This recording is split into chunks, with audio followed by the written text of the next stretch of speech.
This is Peter Walsh with M&R. Scott Ritter with the Decorated Apparel Expo. This is Ben Landesman with Lawson Screen and Digital Products. This is Deborah Sexton. And you're listening to the Two Regular Guys Podcast hosted by Terry Combs and Aaron Montgomery.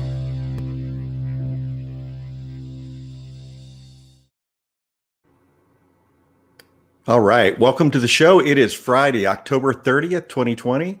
I'm Terry Combs, and you can find me at terrycombs.com. And I'm Aaron Montgomery, and you can find me at oursuccessgroup.com. Today, Terry, we're going to be talking with Michelle Moxley, who's the Director of Innovations at M&R Equipment. And we're going to be talking about the hybrid printing digital evolution and innovations to come. So always love these kinds of shows. You know, we kind of lean into the microphone and go, you can tell us, you know, I know there's secrets, but it's okay. You can tell us. It's just the three of us, you know? Exactly. It is surprising how many times people will say, well, okay. Yeah. Or people or Dane Clement, right? Or yeah. or was it who was Dane was the one who said, I can't tell you about this project that Lon Winter and I are working on. And then Lon came on and he goes, oh no, I'll tell you about it. Yeah, that's right. It was the other way around. Nice. All right. Well, we've got our regulators checking in here this morning. We've got Cindy, good morning, and Todd, good morning, and Wade. Got everybody checking in here. Eric in the comments as usual, and pushing buttons and prepping the outline as we go and all that kind of fun stuff. So, and Aaron, for All Hallows Eve, I am wearing the DTG printed hockey mask. Yeah, so yeah. I love that shirt. Now, listeners, I'm not wearing the mask; it's on my shirt. So.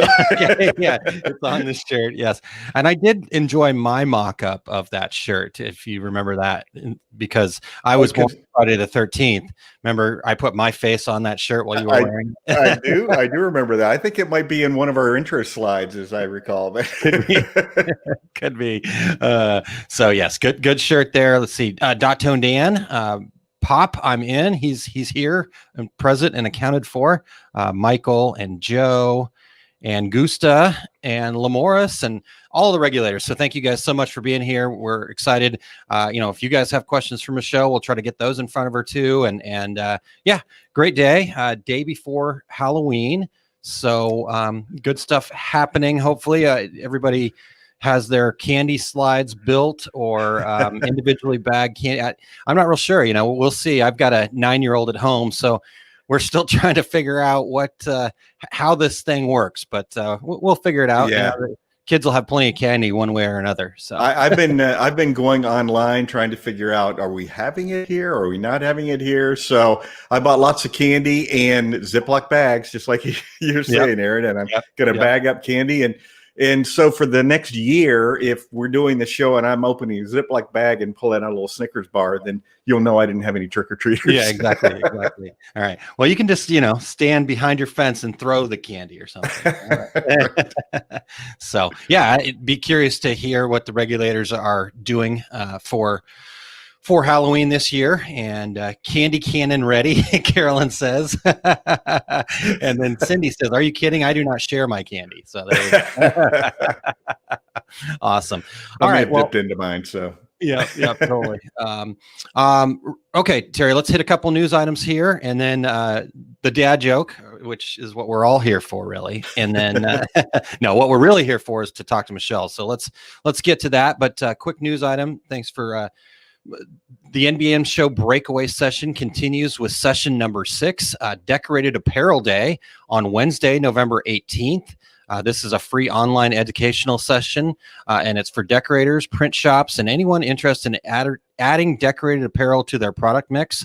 You're going to learn about DTG, heat transfer, sublimation, rhinestones, screen printing, embroidery, and choosing the right apparel for a project. You'll access interactive exhibits with top manufacturers and suppliers, a full day of online class presentations with live chat, and a panel discussion with industry experts and me, and more. So, yeah, I'm really excited to actually be on that panel. I looked through the panel list, and I think I'm the only one that's not part of a Fortune 500 company. So I have to support the little guy. No, actually, Jennifer Cox with NNEP is on the panel as well. So very cool. Yeah. So I'm pretty excited to be on that panel with all sorts of amazing people. So we'll have the link. In fact, Eric's already got it in the comments there. The link to sign up for that in the show notes as well. I did. Printing United is doing recording some of these events as well, and I got the panicked call first from Epson, and then directly from Printing United saying, "Hey, can you fill in on this panel of 2 people? Because I guess without me, it wouldn't be a panel; it'd just be that other guy." Yeah, and I said, "Sure, I can do that. Can you do it today?" so that's what I did on Wednesday. It was the emergency fill-in because unfortunately their person who was going to speak got COVID and couldn't be on. Oh, wow. But it was I filled in. It was a lot of fun, and everybody's got these online deals going on, and I Aaron, I think they're getting better and better. I think people are getting a better handle on it. I think that people listening have a little better understanding of how these Zoom meetings work. So, more to come, obviously, coming up here in the fall. Yeah. Well, we've proven that you can do a Zoom meeting and have cocktails and have a good time at the same time. So we have proven that multiple times. All right. Well, Marshall checking in. I'll also have Peter Walsh checking in. Good morning from Leawood, Kansas, hometown to the Kansas City Chiefs. You'd enjoy that, Terry. Peter and I are great Chiefs fans. So. Yeah, indeed. So, and then Todd says, I didn't know you could catch COVID through a webinar. Yikes. Yeah, it's an internet virus. It's a new internet virus. All right. Before we get way too far off the rails, Terry, let's get to the dad joke from our loyal listener, Joe Ortna, who's in the comments right now. And he emailed this over to us. So we really appreciate this, Joe. And though it came from Joe, we will take full responsibility for it. Does that sound good, Terry? It sounds good. And it is Halloween related. We held on to it for like 3 weeks, right? Yeah, exactly. All right. So, Terry, I will let you present said dad joke. Okay, here's our Halloween dad joke from Joe Ortnow. How do you fix a broken pumpkin, Aaron? I don't know, Terry. How do you fix a broken pumpkin? With a pumpkin patch. Very nice. Thank you, Joe. Very good. All right. Well, let's keep moving, Terry. All right.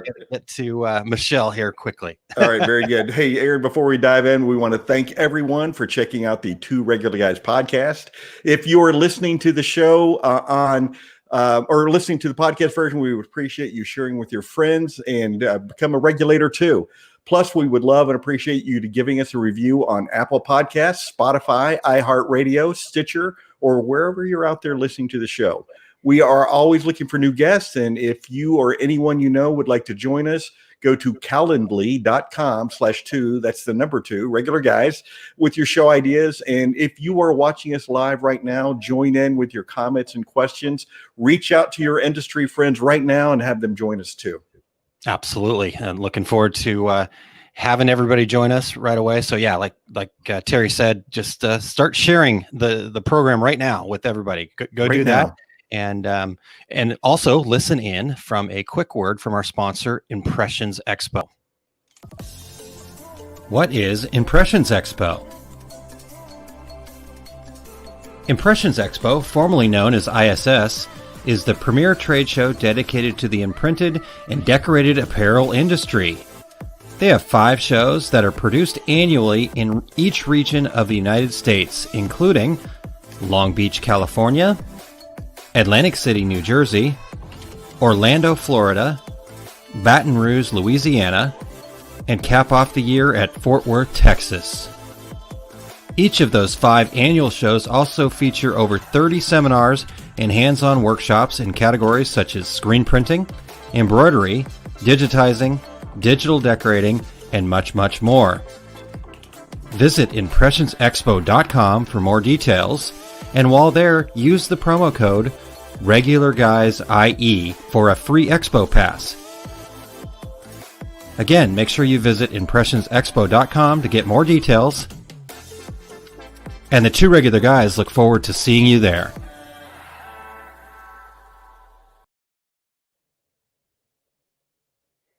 All right. Well, thanks very much to Impressions for their support, and we appreciate their continued support, and looking forward to seeing what's coming in 2021 from them. I know they're working on other stuff, so we'll be in touch with Josh and team over there. Terry, I'm sure you're fairly regularly in touch with them. So any new development? Nothing new right now. I know that a lot of folks are out there in the seminar world are being asked to do video seminars. Yeah. So yeah, totally. I think that some of that is to put in the hip pocket just in case we have some more shows either canceled or delayed, that they'll have the content to offer. And Aaron, that commercial, thanks by the way to Impressions Expo for putting my picture in there, doing my pitch in the booth. But I just, every time I see that gentleman with the shirt that says "Hi, I like you," I have to smile. That's a great shirt. Yeah, exactly. It is a great shirt. So real quick, one more dad joke number 2 from Peter Walsh. And what do ticks and the Eiffel Tower have in common? They're both Paris sites. So,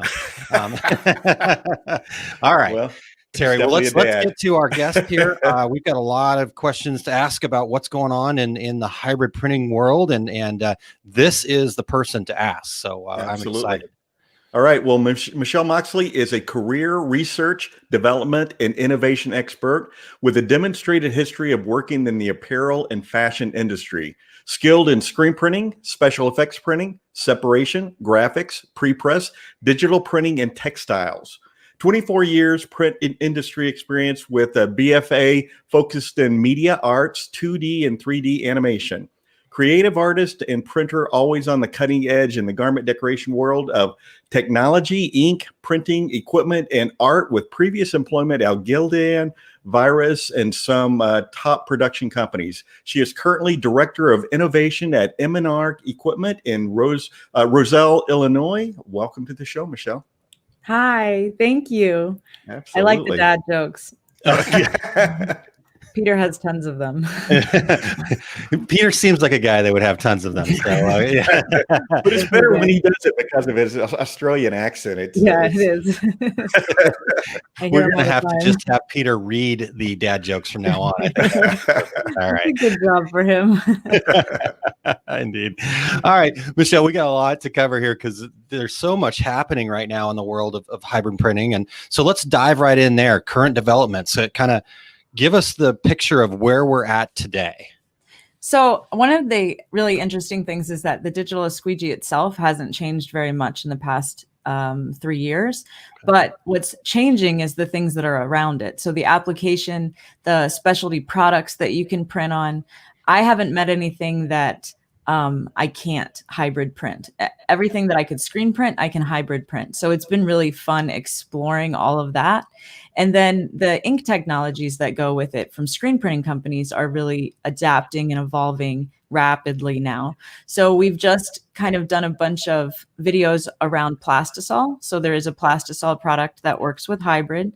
And then we've also done and introduced dithering as a technique instead of using halftones just recently, which is an exciting space because dithering was usually previously used for avoiding mores or creating so you didn't have interference between mesh and fabric, and then sometimes for transitional fades or something more technical. So it's been kind of cool to see it in the hybrid print space because it's like a whole new development and discovery. And then the different water-based ink companies have really expanded their lines just recently too. So it's lots of really cool new space to explore. Sure. Hey, Michelle, would you explain to our listeners that may be not involved in this side of the industry what the digital squeegee is? Yes, absolutely. So the digital squeegee is a hybrid digital unit that goes onto a screen printing press. So you would do normal screen print application, and then it's a CMYK digital unit that marries into that screen print application. So it's a true hybrid, and it doesn't have a lot of binders in the inks. So it's not like a DTG unit. It's more like a coloring book or an enhancement to your screen printing process. Interesting. Very interesting. I appreciate you saying people that weren't in that side of the industry, Terry, instead of just calling me out as somebody that doesn't know a whole lot. So. Would you explain to Aaron what a digital squeegee is?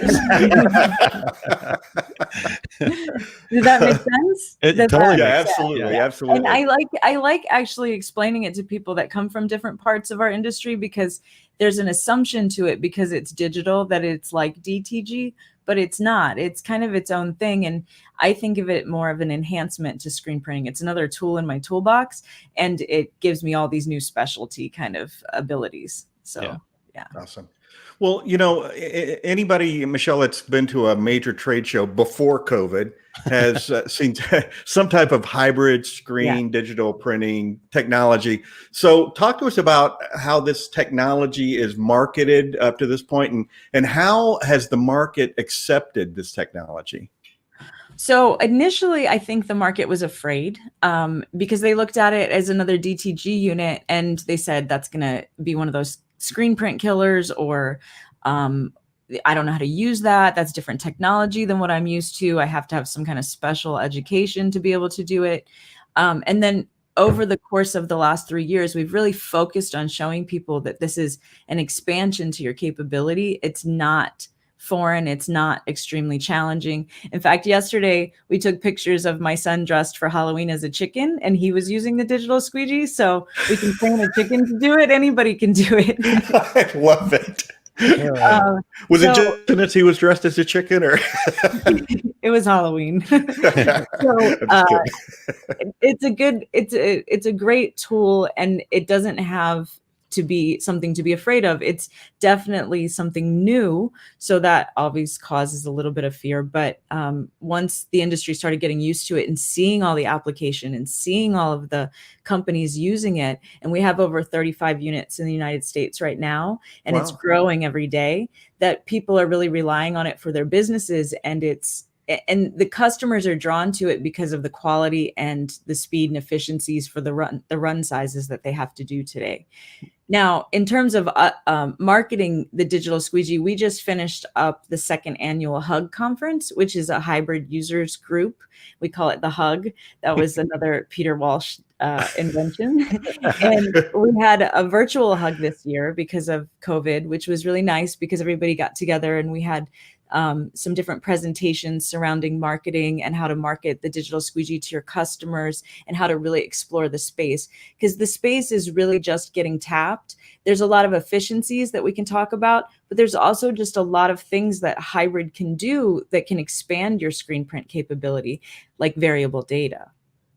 Yeah. Well, so the end user out there, the person who's actually buying that garment, is there a lot of explanation involved in, because this is going to be different than what they're used to buying, a simulated process with halftone dots. It's going to have a different effect. You understand what I'm saying? It depends. Like, some of our customer base doesn't tell them, and they'll run hybrid, they'll run traditional, and their customer base doesn't even know the difference. Okay. Other customers actually target their customers and show them, because one really cool thing about the digital squeegee is actually watching it run. Like, it's amazing to watch it run. Yeah. It's like eye candy. Everybody on the internet is just like, as many times as you've seen it, you still want to see it again. So I think that there's two different aspects to how you can market it to your customer base. But then as you look at it from like a variable data standpoint, or using template printing. So for example, if you use like a circle shape and then you show your customer base, you can save a little bit on setup. Just put digital image in the circle shape. You could print on bags, you could print on hoodies, you could print on safety vests, you could print all the same circle shape with different images in it. And all of a sudden they have a line of clothing that was just one run. Wow. You mentioned something early on in this answer where you said, and it's not a screen print killer. So to all the screen printers out there, for the last 16 years, you have been in fear of of screen printing being killed. It's not going anywhere. It's just going to evolve. So everybody relax. It's a screen print evolution. Yeah. And screen printing evolving is nothing to be afraid of. It's something to totally embrace because it makes you unique in your market and it expands your capabilities. So you're staying cutting edge. you're staying up with what's current, and you're using all this knowledge that you've brought from all these years of experience. It all integrates, it all comes together.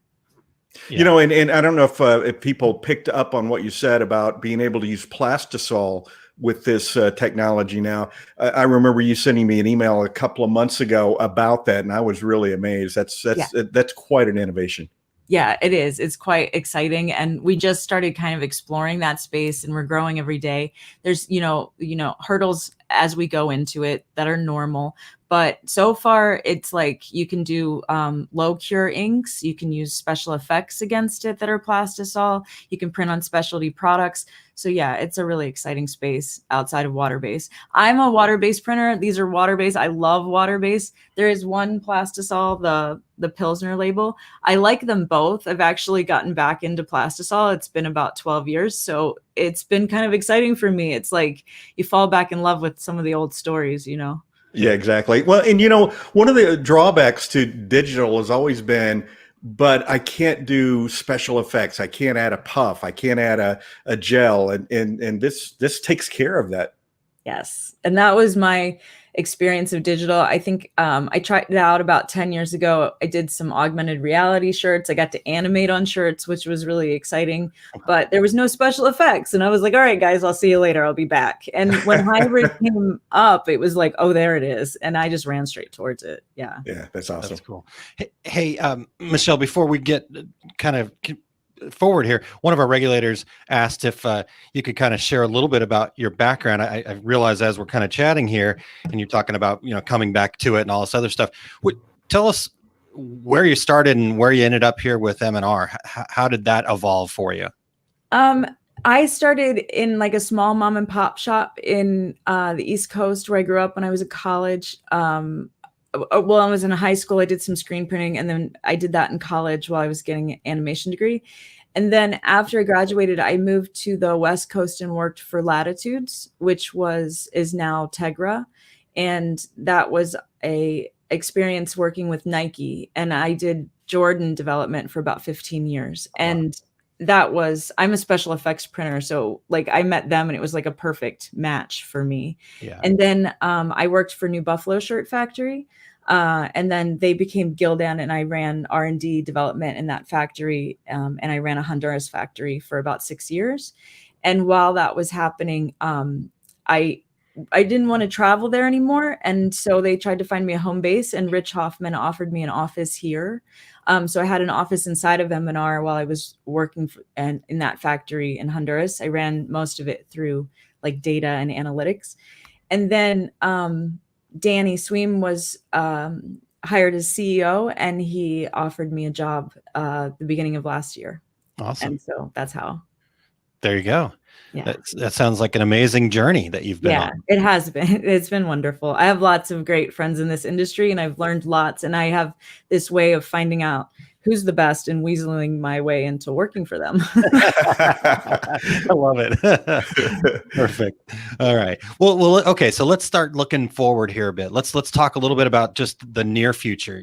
Can you share with us some upcoming developments in digital and kind of what can we expect to see going forward?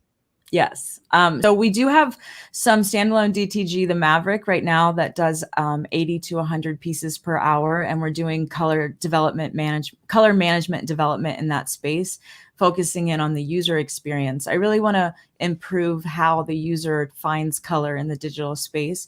I think that has traditionally been a bit clunky, and I think we can streamline it and make it more efficient. So that's one of my big focus areas right now. And then for the immediate future for M&R, we're building out space for a unit that will do 350 pieces per hour that has full DTG capability and can screen print. Wow. So think modular, hybrid, screen print. The future is modular, guys. Everything's going to be kind of added as you need it and where you want it and what you want it to be. And so you build your own adventure and you find out what it is that's going to meet your customer demand. And then we work together with you and build that space out. And that becomes your printing model for executing small run, e-commerce, fast, meeting the customer demand, all the way through having all those special effects and variable data and augmented reality and whatever you can imagine. It's fully creative and it meets all that expectation. You know, Aaron and I do a show every year where we talk about what's going to be happening in the future. So, Aaron, I'm going to take dibs on that one. So that'll be on my list. All right. All right. I'm going to keep making notes then. I'm going to get mine. So, Michelle, let's talk further out in the future. What technology adaptations and interactive garment ideas should we be watching to see? Where are we 2021 and beyond? You're an innovation person. Tell us about innovation. So in terms of garments, I really am excited about the new things that are on the horizon in terms of virtual interaction and augmentation. During the hug, part of my presentation was about the future, and the new iPhones have a LiDAR scanner inside. So LiDAR is sort of what they're putting into autonomous vehicles. So it can kind of see spatial distances and it knows what's in the space, so it can place things forward or behind other objects. And with augmentation on garments, that means that we could actually see virtual augmentation through our devices. So imagine going to a Halloween party when we have events again, and everyone's wearing a t-shirt like what you're wearing right now. But when I look through my device, you actually become that character in the three-dimensional shape and in the space that you're in. So there's all kinds of development space there as far as interacting with our devices and virtual space. And if you consider e-commerce and the way people are purchasing now, that would mean point of purchase with augmentation, virtual dressing rooms, and all that kind of exciting stuff. That's really cool. Yeah. And then the far future for equipment, I think that, as things move into more e-commerce space, suburban shopping malls aren't going to survive. They're already shutting, and there's not a lot of draw to bring people together in crowds to go shopping when you can buy things online. So more and more development is going to go into that e-commerce experience and just expanding that and making it more exciting. And that means that there's going to have to be a short supply chain to get product to you quickly in response to that purchasing dopamine happening. Yeah. So the micro factory, small factories that have this full function capability are going to start popping up in suburban areas to support those models, replacing those malls. The whole inventory thing that Amazon does is going to continue to expand, but being able to respond quickly with t-shirts that are made in the moment that you ordered versus inventoried, that's the future. Yeah. Definitely. That sounds amazing. And when you exciting space. Yeah. It's sustainable too in a lot of ways. If it's built out right, you can be more sustainable, less waste driven. It's not ordering tons of inventory that you never sell. It's ordering and building things that people want when they want it. That's amazing. So, where does some of this technology kind of fit? If you're a newer screen printer or you're a smaller screen print shop, how does that evolution possibly look for somebody like that? You're just trying to change the experience for your customer in these unique ways? So first, I think that smaller shops have to really focus on the e-commerce space and building out. And there's a lot of unique opportunities there right now because of how things have changed with the pandemic. It's a great time for ideas and exploring that and kind of expanding what you can do in e-commerce. I've even heard recently from some smaller shops, like people aren't going to Target, so they switched to buying e-commerce and they're exploring these more boutique kind of offerings. Yeah. So for a smaller print shop, that gives you a really unique opportunity right now to build up what you're doing in an e-commerce space and explore something new and try something new, because there's nothing really set in stone about what's working and what's not. It's a bunch of exploration. So I highly encourage people to do that. And I think what comes out of that is your equipment choices and your equipment purchases. You will see how your business is evolving and be able to make more clear, educated decisions about what equipment to buy to support that. I of course can make recommendations, which is the digital squeegee. Right. But I do think that it's really driven by what your business kind of reveals to you over this kind of changing atmosphere and how we purchase. Because it is changing. I mean, everything I buy since March has been online. Sure. Right. all my groceries, even. I mean, everything. I was just Right. like, all right, I'll do this. And I like it. I don't have to, I like how, and I also like how watching how they're expanding that purchasing experience, because it is changing every day. The way it's targeted to you, the way you can explore things. Yeah, it's cool. Yeah. I mean, there's been a ton of great things that have come out of this. Like you said, it opens up that space for ideas. And, if you kind of look back, we've made some innovations. We've kind of moved ahead, and sucks that it took a pandemic to do that. But I know, like even since March, it's just gotten like really cool. And now we're heading into a holiday season, and it's going to be even more. There's a lot of target marketing going on. It's a little annoying sometimes, but other times it's like, yeah, I just spent way too much on stuff I don't need because while I'm here shopping on Amazon, right? Yeah. But Or what's the saying? Necessity is the mother of invention, right? Yeah, exactly. That's exactly it. Yeah. So Timothy, one of our regulators, says, yes, increased demand for quick turnaround. So that's a great thing. So Michelle, let's talk about a practical production kind of floor standpoint. What are the cost saving measures in the hybrid print space? What does this do for us? So on the one hand, what does hybrid bring as far as efficiencies? You're looking at a reduced screen count, so a dramatically reduced screen count. So if you're a simulated process shop, you're probably going from 16 to 3 on an average job. So that means that shorter runs get really a lot more efficient.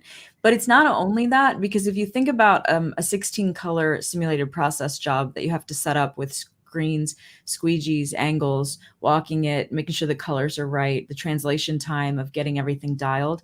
When you put in a digital squeegee job, generally you're using the same inks in the same heads with the same squeegees.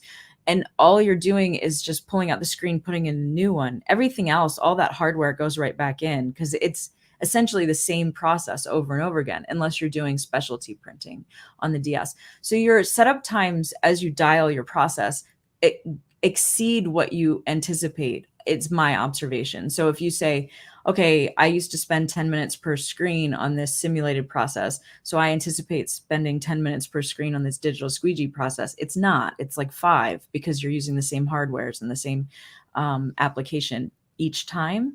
So the second thing that you get a lot of efficiency out of is separation. And from my experience, it dropped off about 80% time.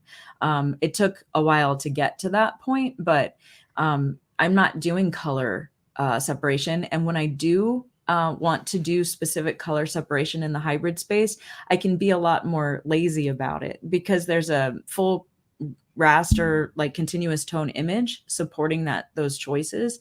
Whereas with screen printing, if I pull a color and it's not like all pulled correctly, it looks bad. But with hybrid, it's kind of like you can be kind of sloppy about it and it still looks really good. I mean, you can see, and I was being sloppy. Man, I'm in. I can be sloppy about it. I'm totally in. And then additionally, like we offer, like just during the hug, we were talking to some of the users about cost savings measures that you can do with your digital squeegee. Two of the biggest ones is really taking care of your screens. The digital squeegee demands better screens. So we kind of take users through a whole screen room adaptation on what they should be doing to maintain their screens. And it makes you a better screen printer all around if you follow kind of these guidelines, but it makes your digital squeegee perform at what you thought when you purchased it. It really gives you those setup times back and that efficiencies and all of that. And then additionally, you can color separate CMYK, and it will give you a clean color application. So instead of, like on paper, we print rich black, and that's cyan, magenta, yellow, and black all mixed together, and it makes a rich dark black. But in hybrid, I don't personally do that very much because it costs more, because I'm putting cyan, magenta, yellow down, and I can use my underbase if it's a dark shirt to get more black from underneath. I can put darkness underneath, and some of the ink companies are exploring that with digital hybrid inks that are black, or I can add a screen of black and I can save on the digital ink cost there, and I can and what you end up having is these really clean, bright colors that cost less. So it's an advantage all around. So Yeah. we teach you how to do that too when you get into the digital squeegee space. Michelle, remind us when the digital squeegee was introduced. It was a couple of years ago? I think it was, yeah. I know when I saw it the first time. I'm trying to remember what show I saw it at, and they all run together, So You have to wait for Peter to type in. I think it was 17, but I'm not 100% sure because I know they had worked on some variations prior to that, but yeah, it was 17 when I fell in love. I was like, oh, there it is. we're gonna have to list Peter as a co-guest of the show. Yeah. He's been mentioned multiple times by all of us. Executive producer Peter Walsh. He's got Peter, we're waiting. He's got right. the dad jokes in the dirt. So I love it. So when as we're talking about these things, I know that we're got some other things to share here, but okay, so you mentioned a ton of things that really piqued my interest, from variable data to the augmented reality. Maybe real quick, share with us some applications of like a variable data nature. Sure. You can see if there's one. Okay, so the watch, we did that one for a customer, and then I changed the time. So there was a bunch of different times on the watch when we that's cool. We just did it to see if they would notice. It's fun. Like when we do samples, I'll throw variations in just to explore the space. Yeah. Practical variation for like a customer in terms of marketing, we had a good one come up the other day. So if you have a customer that comes in, let's say in the late or the early spring to get their yearly order, it was a restaurant. It was like a Mexican restaurant on the beach. They maybe order 300 pieces for the year, but it's very seasonal, the look and feel of their garment and their restaurant. So maybe you offer as a variation a Pinktober version that's pink, or with actually updating the graphic to having pink elements or putting the breast cancer awareness ribbon on it. Mm-hmm. Or you do a Christmas themed version. And then they have, and maybe they run 20 pieces of those. And then they have a collector's item for those months that they can run promotions against. If you supply them the artwork for it, they can use it on their social media platform or in email or alerts or even in mailers. And you're giving them the opportunity to advertise themselves through your variations. That's amazing. Yeah. I love that. That is so, because, from where I came from in the early on in my career, before I came to garment decorating, I was in the paper printing space and they were doing digital things at the time. And everybody was all excited because they could do these name drops basically. Yeah. And so when I hear variable data, I think name drop, but then I go, wait a second, it's so much more than that, It is. And name drops was like where everybody started, and it was like tourism and name drops, but you don't even have to stop there. Instead of it being like a generic image with name drops, you can put specific images that go with those names. So it can be from that zoo or from that national park. It doesn't have to be that generic eagle. It could be an eagle that lives there. That's incredible. Yeah. No, I love that. I love that. How much further you can. We did a project for a brand, Ivory Ella, and it was elephants. And we did 72 or 60 different designs, and they were elephant reservations from all over the world. Wow. And they had the name on the back. So the idea was that it was all the same graphic because it was the logo for Ivory Ella, but then inside was the actual photographs of the elephants from that conservation site. And the idea would be that if you purchased it, that it would go to support that site. That's impressive. That's so really cool. Yeah, super cool. Yeah. Very cool. I was going to say, for our podcast listeners, you've got to go over and take a look at the video version of this, because Michelle has some really, really cool graphics in the background behind her. So here, we'll make her the solo layout from the digital squeegee. The $100 is another one we did variation on. So that one is just $100. And then we did one for Anthony Corsano when he retired from Gildan. We replaced Benjamin Franklin with his face. We put his retirement date on the serial number. I changed all of the text in the background to things that he would say. If he looks under a loop, all the security detailing says things that he would say. That's awesome. The Liberty Bell off. We put the anvil on. It was completely customized for his retirement. But I have the Secret Service on the line. They want to talk to you about printing dollar bills. Yeah. So when I printed that shirt, the thing that comes up in your computer is from the FBI, and they're like, you can't do that. We can do that. That's funny. That's funny. All right. Well, Peter said, when I photographed the shirt for an article, it came back up too from the actual print. It thought that I was counterfeiting again from the T-shirt. So you are on the list. yeah. Incredible. Probably. All right. So Peter did share with us that the digital squeegee was introduced as a technology preview at Long Beach ISS 2017. And then the production model digital squeegee introduced at SGIA New Orleans 2017. And then he follows that up with the first US beta site was the Three Stripe Company in fourth quarter 2017. So yeah, the Three Stripe Company. Yeah. So he's right. I was right. It was 2017, but he has all the dirt. There you go. Nice. And then real quick here, one of our regulators, Lamoris, asks, has two questions for you. Where can we find documentation as it relates to SEP creation for hybrid printing? And two, any issues with color like blue or purples that may fall outside of the CMYK gamut?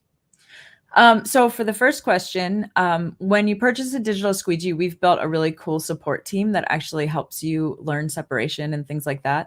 I personally don't really use a lot of separation softwares, and I haven't really tested any of them against the digital squeegee. I was more manually trained, so we just kind of teach people how to make underbases and things like that. It's an option that you can discuss with purchasing the digital squeegee if you want to learn that space. But we do release lots of videos. They're called SMART videos. It's SM&RT. And they're on the M&R YouTube channel, and they dive into separation. They dive into building scripts for variation. There's how we use templates to line things up. There's all kinds of really cool information there. So you can start there and dig around. And then the second question, there's gamut limitations to CMYK printing. I think you asked specifically about blue and purple. Orange and purple. Oh, yeah, blues or purples. I'm sorry. Yep. Yeah, so there's kind of limitations all over the color range in CMYK printing. The clean color application that I mentioned will give you the largest range. So in paper, a lot of times cyan, magenta, yellow, and black are mixed together to create a dynamic of color that, meets a standard. But on a t-shirt, we have a different method of making t-shirts beautiful. If you take something off of a t-shirt and you stick it onto a piece of a paper, it looks kind of obnoxious and a little bit like gaudy. But if you take what's on a piece of paper and you stick it on a t-shirt, it looks kind of dull and kind of boring. So what we do in the t-shirt space is we kind of explode color off of a shirt. And that's where that clean color application comes in. If you're making a blue, maybe don't put magenta in it if it doesn't need to be there. So even that 2 or 3% can kind of muddy up that color. If you don't absolutely need it, you can take it out. If it's being used as a value to make the color darker, put it in the underbase. So we teach you that, and it's like 3-dimensional color printing with CMYK. Huh. Well, Morris is a graphic designer, so I'm sure that his question is himself looking to the future as well. So yeah. Nice. And that's the other thing that we're working on is just that whole user experience around color management. How can we make it more streamlined? How can you explore that space more quickly and easy so that you can know those answers quickly is really where I want to focus in. Nice. Yeah. All right. Well, Dotone Dan Campbell says, manual SEPs. So got a fellow manual SEP person there. And then, another graphic designer. Yeah, exactly. And then Eric has put the link into the comments section for the M&R YouTube channel. You can check it out right there and go see those SMART with the and. I love that. That's well played. It is. Well, talk to us a little bit about specialty products. You mentioned some tote bags, things like that, and I don't think we've had a show since March that we didn't at some point mention face masks. So talk to us about printing on those specialty products. So we have done face masks in the lab. We did a monster mask last month as a lead up to Halloween. So it was variable data mouths of monsters printed on the outside of the mask. And there was like 40 different faces. My son likes to wear them. They're cute. And then, and it was just like a face mask palette, and then you load it on, and the digital squeegee was printed directly to it. And it had a clear tie coat to help with wash, but you could do it without. You just wouldn't get a lot of washes out of it. And then we've done polypropylene bags, which work really well with full color images because you don't have to flash them. You just print them and cure them on a white base, so you can get on dark colors. We've done canvas bags. We've done gloves where you actually printed like names on the wristbands so you wouldn't, lose them. We've done safety vests. We do transfers that you could pre-print and store on the shelf and then pull out and press when you need to.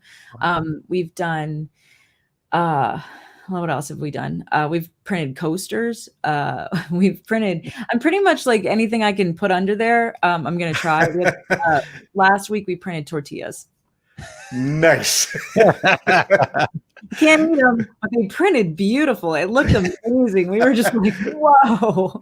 I hope Jay Bassell is watching. He is the taco king, so he'll be interested in that.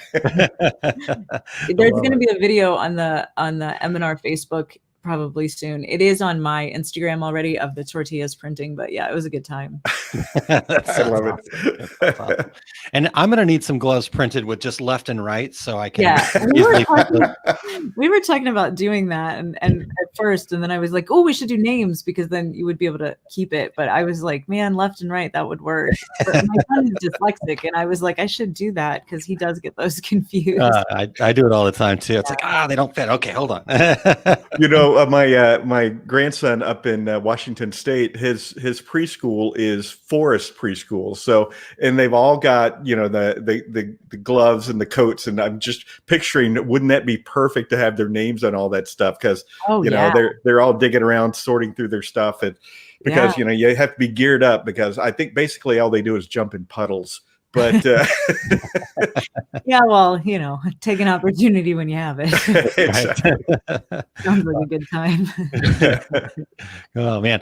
Well, Michelle, this has been incredible, really inspiring. In fact, Martha, one of our regulars, said she might be the smartest person I've heard this week, and inspiring. So that's good. Yeah. It's a week, but that's good.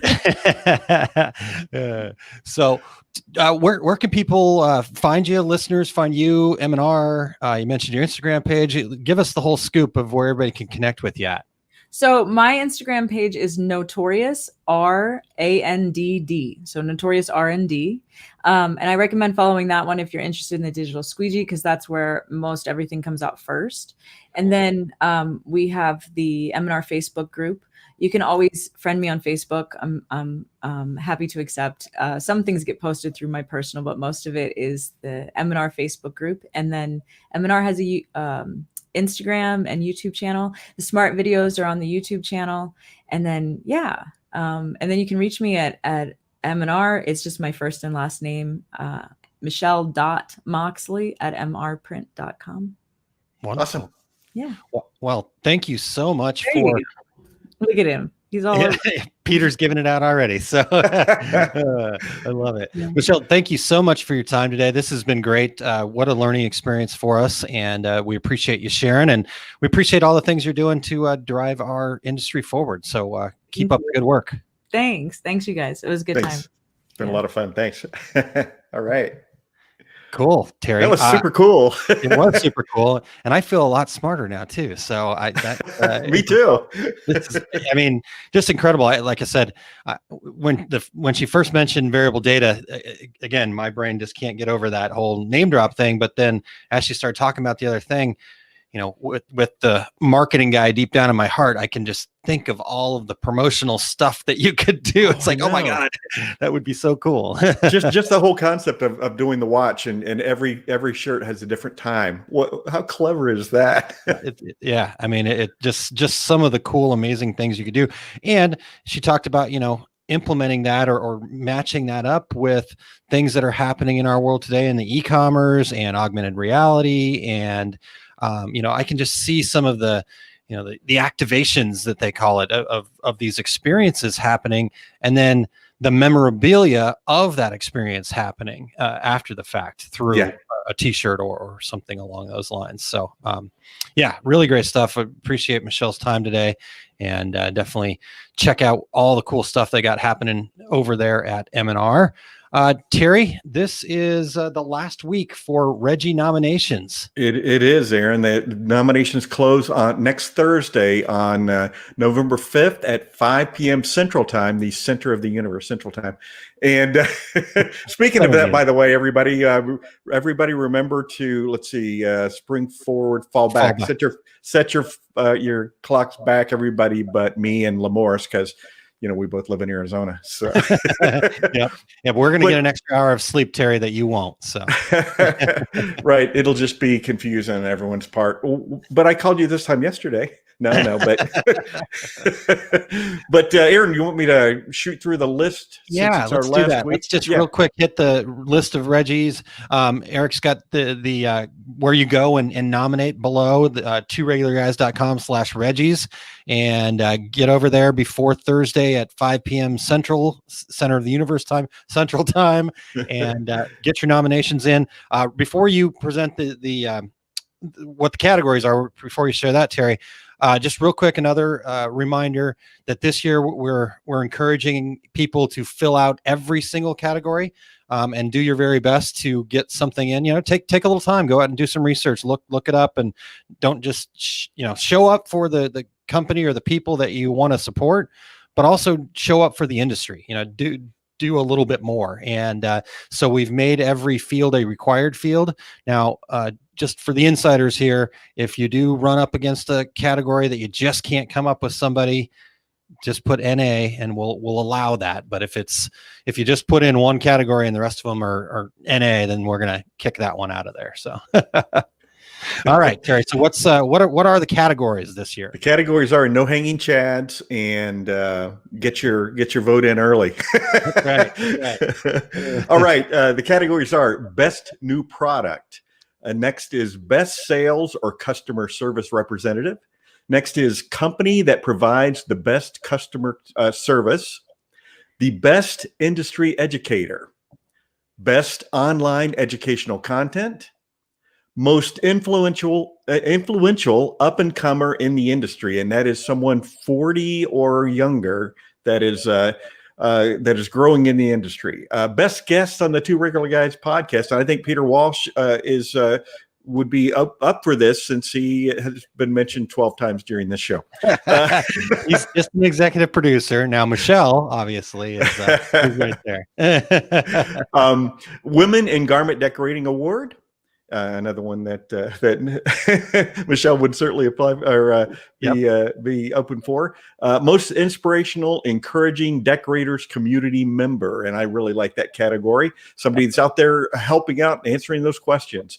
And last and certainly not least, best ambassador for the industry. So get out there and vote. You've got till Thursday. Go do it today. Yep, exactly. Todd says, sorry, Eric, I'm pushing buttons again. Vote early and vote often. I got my hands off the keyboard, Eric. So, all right. All right. So without further ado, Terry, let's get to 5 things.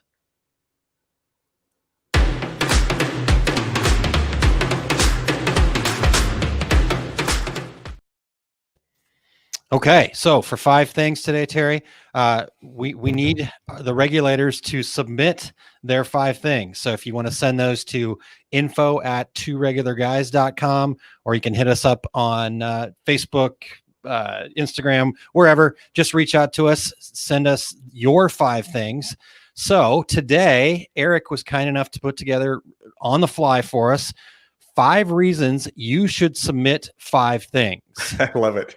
All right. So number 1, Terry, become known as a subject matter expert. Number 2, refine your ideas, learn by teaching. Number 3, network with your peers, the regulators, and later on this afternoon, the reciprocators, right? Yep, there we go. We'll talk about that more in a second. Number 4, share your appearance for self-promotion, social media content. And number 5, because it's fun to be part of the Two Regular Guys. Exactly. Eric actually wrote because it's fun to be on the show, but I had to ad lib. Awesome. So anyhow, again, email us. You guys can come on the show and present them. You can have us read them. You can record a video. You can record audio. Whatever it is that you want to do to bring the regulator world, the Two Regular Guys world, your 5 things. And again, it's just about, let's share 5 key points that will get the conversation started. If you want to take that and open that up to a broader conversation later on, whatever, that's what it's all about. We just want to get the conversation going between now and the next show, right?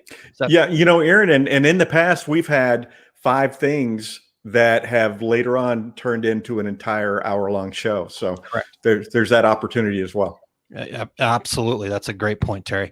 Awesome. All right. So Terry, I know you've been talking about some things, but where are we at? What's coming up for you? Well, it's been so busy in my life that I have made promises to all the people that I'm working on projects with that this weekend we're going to nail down some dates and be able to announce some things. But in the meantime, watch for all my upcoming events here at the Two Regular Guys show and on my website, terrycombs.com. Excellent. All right.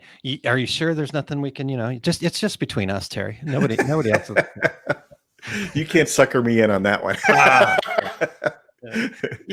Michelle was so open and forthcoming with everything. I didn't feel like we had to try to sucker her in. So right. I missed that opportunity. All right. Well, Terry, will you share what Eric's got coming up here, please? Yeah, Eric, you can join Eric on his show at 2:30 Mountain Daylight Time for the Take Up. Today, it's all about pixel art and machine embroidery, texture and technique. And Eric, you're covering up all the words here while you're making copies. Catch him at facebook.com/eric.campbell. Catch Eric as a guest on Graphics Pro podcast, talking patches, gradients, and e-commerce. And Eric's going to pop that one up there for us. And Demystifying Next Level Digitizing Webinar is now in a recorded form. A better running, bolder, more beautiful embroidery with a faster cycle from concept to completion. And get access to Eric's webinar. And Eric's going to pop that up on the screen as well. Yeah, excellent. So Lamorris asked, Terry, is the Terry Go-Go Dance podcast going to happen? No, it's not. That was just a flat out no. Wow. All right. So I brought up the reciprocators earlier, and so as we have the regulators here on Two Regular Guys, the Take Up has the reciprocators. So again, last week I believe it was, we talked about the possible impending Anchorman style battle. So we'll see how that goes. We'd like to keep it from escalating to that, but there are industry wars that have to be, where the next time you talk about that, we should be running the clip of that. Brick killed a guy. All right. Perfect. So for me, Terry, I've got Small Business Saturday happening tomorrow at 12:30 Central Time.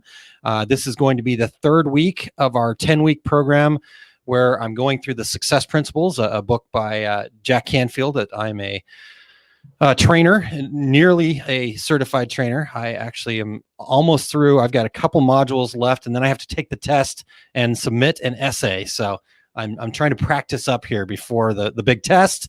So anyhow, this week we're going to be talking about clarifying your vision, I believe it is. So check it out at Live OSG or at facebook.com/Our Success Group Pro. And then the other thing I wanted to share with people is our Success Group. We've got our Success Tracker program that we introduced in June. And we've got a great group of people already part of that program. It's a $25 program, so it's not cost prohibitive. It's just we want people to put a little skin in the game, because what the Success Tracker is all about is a specific way to reach a goal. We're looking at a 12-month goal is what we suggest. So we give you the tools that you need to reach those goals. So if you want to get something done in a year, try it out. Try Success Tracker out.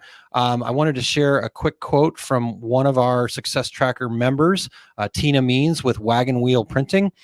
She reached out to us and told us that every day when I start my day, I look at my certificate. I carry my coin as a reminder that I'm worthy and can do this. Today, I learned that I have surpassed my goal of 300,000 in sales, and I look forward to seeing how much more I can surpass it before the end of the year. That's awesome.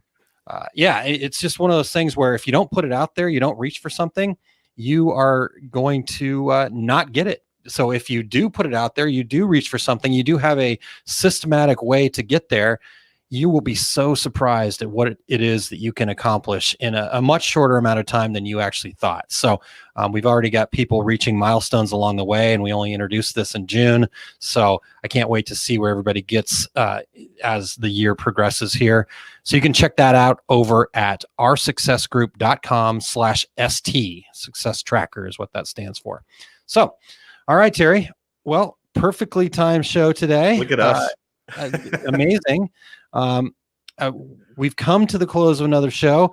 We want to thank Michelle so much for her time today. Make sure that you go and check her out over there at mnrprint.com and follow them on social media. And I'm definitely going to be, I had my phone out to go follow her on Instagram at the Notorious R&D. So that's pretty cool. That's pretty funny.